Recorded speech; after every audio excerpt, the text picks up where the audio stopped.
I'm Dylan Walker, 33 years old, and about 3 months ago, I thought I had a damn good life. If you'd asked me back then, I'd have said my marriage to Charlotte was solid, something most people would kill for. 7 years together, weathering storms, building a life brick by brick. Or at least, that's what I told myself. Charlotte came from a world so different from mine, it might as well have been another planet. Private schools, country club summers, family names that opened doors before you even knocked. Me? I grew up on cracked sidewalks and secondhand clothes. Dad was a welder. Mom worked double shifts at a diner just to keep the lights on. We didn't have much, but what we had, we earned. When I met Charlotte, I thought it didn't matter. Thought love was bigger than the zip code you were born into. Hell, I was a fool. Looking back now, the cracks were always there. Tiny fractures hiding beneath a fresh coat of everything's fine. Waiting, growing, just needing the right pressure to split wide open. And her family? Jesus. Vivian, her mother, treated me like a stray much Charlotte dragged home. Polite on the surface, sharp underneath. And Evan, her golden boy brother, smirked every damn time he looked at me, like I was some charity case they hadn't quite figured out how to get rid of yet. They'll come around, Dylan, Charlotte would whisper. Just give them time. 7 years. 7 goddamn years. Time ran out. It all came to a head at their annual family gathering, a celebration of roots and traditions up in Windham, Connecticut. Charlotte begged me to go. It'll be different this year, she said. They're starting to see how good you are, she said. I should have trusted my gut. I should have stayed the hell home. The Windham estate was a cold, towering thing built into cliffs above a river. All sweeping staircases, creaking wood, and chandeliers the size of my first apartment. The minute we pulled up, I felt it, that old weight, that invisible noose tightening around my neck. Evan waited at the front steps, arms crossed, wearing that smug grin that made me want to put my fist through his face. Vivian appeared a second later, wrapped in a silk shawl that probably cost more than my truck, eyes raking over me like she was appraising livestock. Charlotte gave my hand a quick squeeze before we walked in. Smile, she whispered. Pretend, she meant. Inside, the air smelled like lemon polish and old money.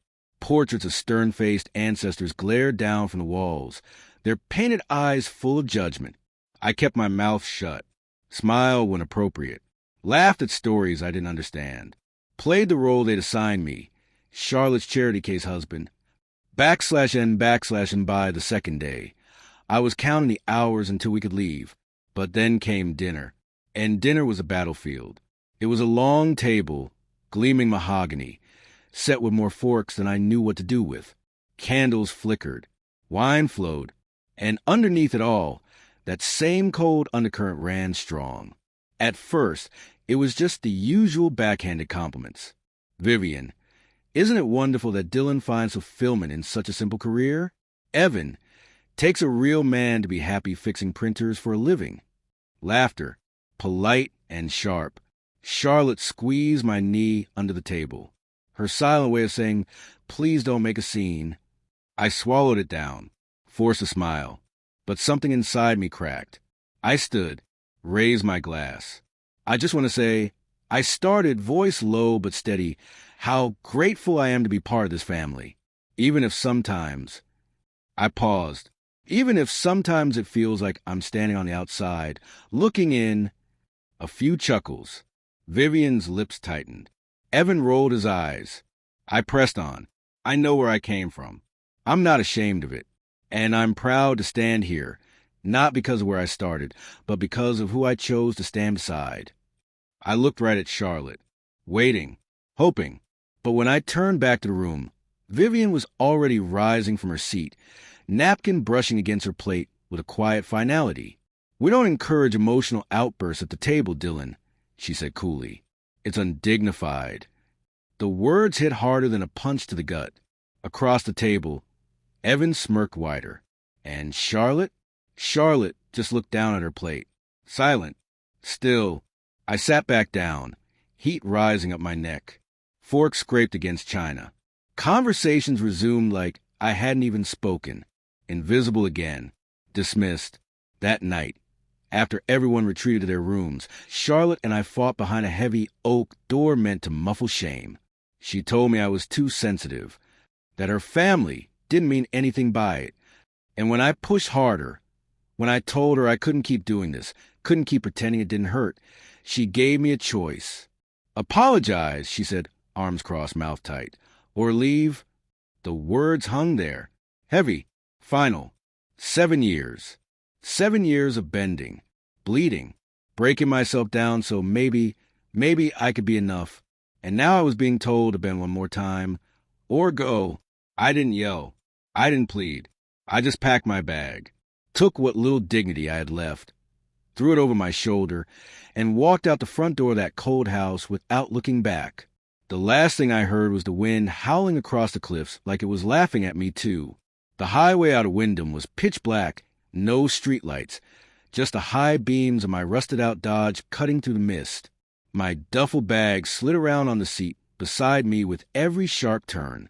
I didn't have a destination, just a single goal: put as much distance between me and that goddamn house as humanly possible. I drove until my hands cramped around the wheel, until my eyes burned from exhaustion. Somewhere around 3 a.m., I pulled off into a dead-end town with a shuttered gas station and a battered motel that looked like it hadn't seen a renovation since Nixon was in office. Room for one, I told the night clerk, a wiry guy with a face full of regret. The room smelled like old smoke and wet carpet. The bed sagged in the middle, but I didn't care. I dropped my bag, kicked off my boots, and collapsed. For the first time in years, the silence didn't feel oppressive. It felt like oxygen. In the morning, the sun cracked through a broken blind and stabbed me straight in the eyes. I sat up, throat dry, head pounding. Checked my phone. 15 missed calls. 11 from Charlotte, from private number, which had Vivian's fingerprints all over it. I didn't listen to any of the voicemails. Didn't read the texts. I just powered the thing off and shoved it deep into the bag. Out of sight, out of mind. At the diner down the street, I inhaled burnt coffee and a plate of eggs that tasted like disappointment. The waitress didn't look twice at me. I liked that. No judgment. No whispered questions. By noon, I was back on the road, driving with no plan. That's when the thought hit me. Start over. Somewhere far away. Somewhere they'd never think to look. Somewhere I could be Dylan Walker. Nobody special. Nobody's charity case husband. Somewhere I could finally be free. I remember a conversation I had with an old customer once, a rancher who needed a busted laptop fixed. He'd told me about Montana, how the sky there stretched out, so wide you could lose yourself in it. That sounded like exactly what I needed. I aimed the truck west. The drive took days. Cheap motels. Gas station meals. A growing pile of receipts crumpled on the passenger seat. But mile by mile, the weight started to lift. Every state line I crossed, it felt like I was peeling off another layer of skin. Another lie I'd worn for too long. By the time I hit the Montana border, the man who'd left Wyndham was just a ghost in my rearview mirror. The town I found wasn't even on most maps. One main street, a diner, a post office, a grocery store the size of a postage stamp. Perfect. I rented a small cabin on the edge of town. Nothing fancy.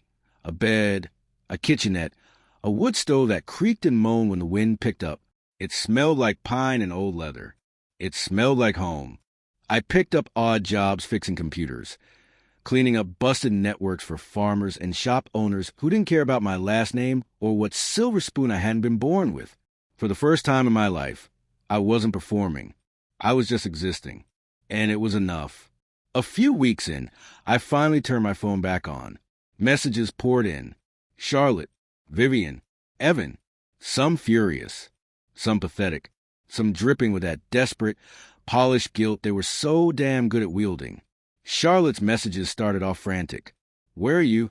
We need to talk. Then defensive. You embarrass me. You owe me a chance to explain. Then angry. You're a coward for running away. And finally, the one that told me everything I needed to know. You'll regret this. Regret? Lady, I should have done it years ago. I didn't answer. Didn't even feel the temptation. I blocked every number and tossed the phone into a drawer. Out here, surrounded by open fields and endless sky, the noise of them couldn't touch me. But silence has a funny way of making you hear things you've been trying to ignore. And it wasn't long before I realized walking away was only the first step. They thought they could wait me out. Thought I'd crack, crawl back, apologize, beg to be let back into their rotten little world. They didn't know who they were dealing with. I wasn't just walking away. I was lighting a match. And I was going to watch their whole perfect world burn from 1,000 miles away. The plan didn't come to me all at once. It grew slow, like a storm gathering on the horizon, dark clouds swelling until there was no sky left. It wasn't about revenge. Not exactly. It was about balance. About giving back to Charlotte, Vivian, and Evan the same cold, pitiless weight they had handed me over and over for 7 years. First move? Information. You can bury a man's pride. You can burn his bridges. But you can't erase what you've left behind online. Evan, sweet, smug Evan, had left digital footprints all over the place. Turns out, a trust fund Brad who thinks he's untouchable also thinks using company credit cards for business dinners at strip clubs won't leave a trace.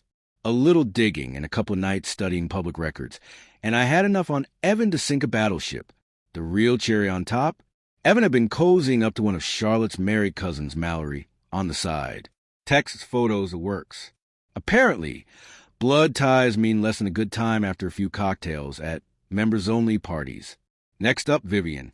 Vivian sat on the board of a prestigious non-profit charity, a darling among the East Coast elite, the kind of charity that, if people dug just a little, they'd find was a personal slush fund for Vivian's pet projects and travel expenses. It didn't even take a hacker, just patience, public records, leaked tax filings, donations that didn't line up. Enough to cause a scandal big enough to tear the manicured mask right off her smug, Botox face. As for Charlotte, I didn't have to invent anything. Her own apathy was enough to bury her. I gathered it all up, screenshots, PDFs, audio clips, neatly packaged like gifts wrapped in dynamite. Then came the fun part.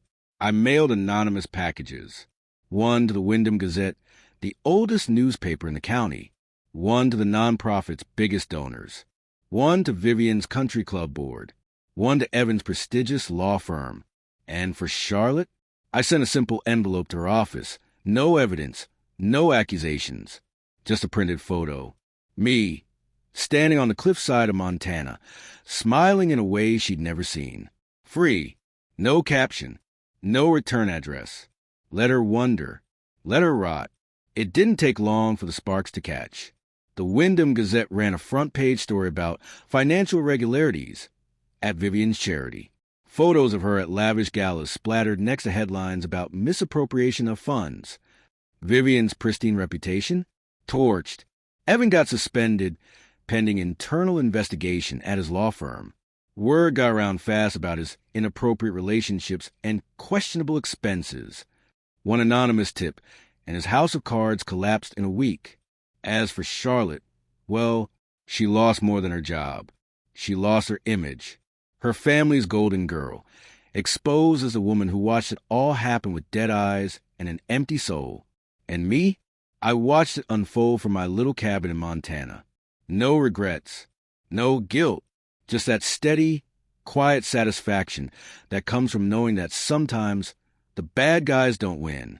Sometimes they choke on the very poison they poured down your throat. And the best part? I hadn't even gotten started yet. It started with a knock at my door. I was nursing a beer on the porch, Booker, the mutt I'd picked up from a shelter a few towns over, snoring at my feet. The sun was dipping low behind the mountains, painting the sky in blood and bruises. The knock came again, harder this time. I rose slow, every instinct prickling. Out here, nobody dropped by without a reason. I cracked the door open, ready for anything. Standing there was a girl, maybe 19, 20, skinny as hell, wearing an old hoodie 2 sizes too big and a backpack slung over one shoulder. "You Dylan?" she asked, voice shaking. I nodded. She looked over her shoulder like she was expecting someone to snatch her away. "I'm Ivy," she said, Charlotte's stepsister. Not cousin, not sister. Stepfamily, a detail they'd always been real careful to keep quiet about. Charlotte hated reminders that her family tree wasn't purebred. Why are you here? I asked, keeping my voice calm, even though my gut twisted.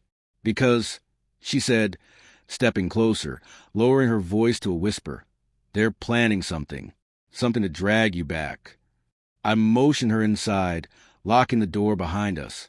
Booker sniffed her once, then settled back down like he trusted her judgment.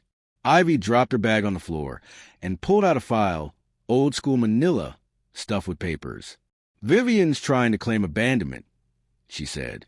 They're building a case, saying you ran out on your responsibilities, trying to freeze your assets, get a court order to pull you back to Connecticut. I didn't say anything, just stared at her, waiting. They think you're weak, Ivy said. They think you'll fold if they make enough noise. She looked up at me, fierce under all that fear. Are you? I smiled then, a slow, cold thing that made Booker lift his head and thump his tail against the floor. Not a chance in hell, I said. Ivy stayed a few days, said she had nowhere else to go. I didn't pry. Out here, you let people have their reasons. While she crashed on the old couch, I made some calls, set some traps. First, I lawyered up, this time with a real shark, a guy named Rick Donovan, who'd spent 20 years making rich East Coast families cry in courtrooms. This is going to be fun, Rick said when I told him the story. Next, I sent a package, anonymous, of course, to a certain journalist I'd been corresponding with, full of juicy details about the Wyndham family's backroom dealings. Charlotte, Vivian, Evan, they'd try to play me like a pawn. They forgot pawns can become queens if you push them far enough. By the time Vivian's lawyers filed their emergency motion in Connecticut, Rick had already filed countersuits in 3 states, tied up their assets in red tape, and leaked enough dirt to the press to make the entire Wyndham name radioactive. The court date they'd been banking on? Canceled. The judges? Recused themselves for conflict of interest. Their lawyers? Jumped ship to pursue other opportunities. I didn't just win. I made them irrelevant. And Charlotte? She sent one last email. Short, desperate, please, can we just talk? I didn't reply. I forwarded it to Rick. If she contacts you again, I wrote, handle it. Then I shut my laptop, grabbed Booker's leash, and walked down to the water. The sky stretched out in front of me, endless and clean. The past was ashes now, and I wasn't done living. By the time the dust really settled, I wasn't just free, I was untouchable. Ivy stayed on for a while, working a few shifts at the diner down in town and sleeping on my old couch. She didn't talk much about Connecticut, and I didn't push. We had a kind of silent understanding. Some stories were better left buried. One crisp morning, sitting on the porch with Booker snoring at my feet, I got the call I'd been waiting for. Rick's voice was smug as hell. They're cooked, he said. Vivian's charity got dropped by every sponsor.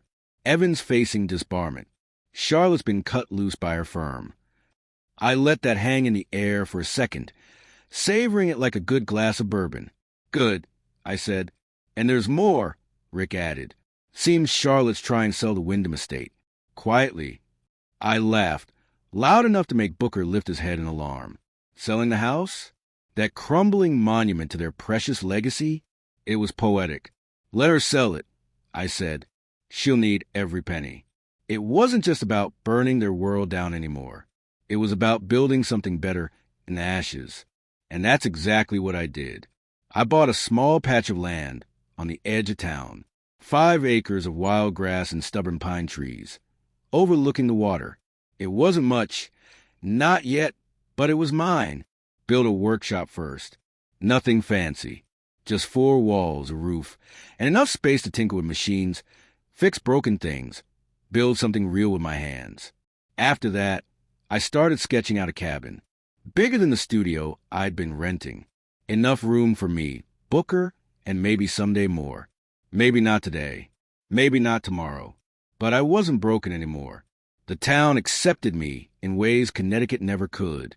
Pete, the old fisherman, would wave every morning. Sarah would slip an extra muffin into my coffee order. Booker became something of a mascot, the scruffy dog who loved everyone and belonged to no one but me. At night, I'd sit out under the stars, the ocean whispering in the dark, and think about how far I'd come. I thought about Charlotte sometimes, about that last email, about the life we almost had. And I didn't hate her. Not anymore. Hating her would mean she still had a piece of me. She didn't. I'd buried it all out here, under Montana's wide-open sky. One night, Ivy joined me on the porch, 2 beers in hand. She didn't say anything at first, just passed me a bottle and stared out at the stars. After a long silence, she said, "You don't have to carry it, you know. The anger, the pain." I tipped my beer back, thought about that. "I'm not carrying it," I said finally. "I'm walking away from it." And it was true. The Wyndhams would tear each other apart, trying to figure out who to blame. Charlotte would spend years wondering where it all went wrong. Not my problem. My world was bigger now. Simpler. Honest. Out here, I wasn't Dylan Walker, the outsider, the fixer-upper project, the guy who wasn't good enough. I was just Dylan. And for the first time in my life, that was more than enough. The past was ash. And I was building something better from the bones.